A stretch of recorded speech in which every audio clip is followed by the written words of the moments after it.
This weekend is the West Virginia State Honey Festival. It's a sweet event with local honey tasting and more family-friendly activities and events. Joining us tonight to share more about this event is Bob Spencer, a co-organizer for the festival and the owner of Bearsville Bees. Bob, thank you so much for sitting down with us. Thank you for having us. Of course. So this event going on this weekend, I believe it's a two-day event. Can you just tell us where it's going to be going on and what times people can show up? Certainly.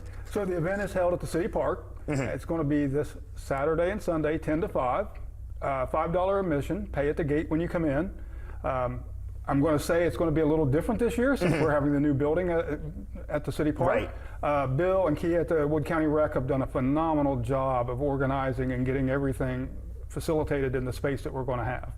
And so you talk about new things. I want to ask you about that too. Is there any new honey, any different things besides the building location that people can look forward to this year? We have more kids activities, different kids activities. We're going to have different educational events this year. Nice.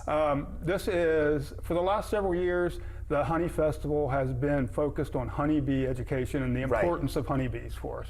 Not to mention, we are going to have a ton of honey vendors and a lot of honey there. And you brought some of that honey with you today, so can you tell us a little bit about what you brought with us? Yeah, so we brought, what you're going to find is most of your local honey producers are going to be selling their honey, and honey is sold by the pound, not by volume. Right. So you're going to find them in either 1 pound bottles, quart bottles, and some smaller bottles. Our honey is just what we call wildflower honey. Some honey producers do what we call monocrop honey, so if there's a certain thing blooming, they'll have just that type of honey. The best thing to do is come and taste it, because most of the vendors will have free samples for you to taste, and there's a great difference between one location to another location. For sure. The most important thing is it's local honey. It's not coming from the grocery store. It's not been overly processed, and it's from the United States and from West Virginia especially. Absolutely. We always want to support our local businesses, especially local honey. So that leads me into my next question here. You talked about there's going to be some educational stuff there for kids, talking about bees and why they're important. That's a question I have for you that I'd like for you to explain to everyone here that's watching tonight. Why are bees so important to our community, to our environment? Well, we have to realize that 35% of all of the food that we consume, the honeybee is responsible for. Right. 70 of 100 of all of the crops that are pollinated by bees. Okay. So think of that impact. Right. Why are bees so important to us? Because this will never go bad. They found honey in King Tut's tomb. Really? Which was still good. Has a lot of health benefits, and especially from your local honey producers, because again, it does not have anything added to it, and it is 100% local.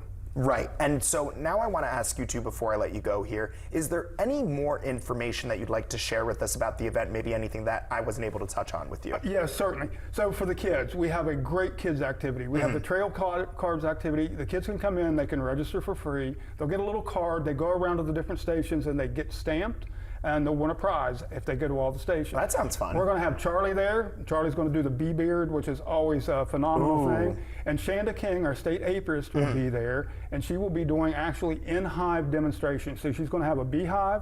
She'll be in a tent and going through and showing everybody what a beekeeper goes through to get this honey and to take care of their bees. Well, it certainly sounds like it's going to be very educational. Last year we lost about 60% of our bees nationwide, about 40% in West Virginia. So this is really important, because all of the honey that these local beekeepers are selling goes back to support making more honey for next year and keeping their colonies alive.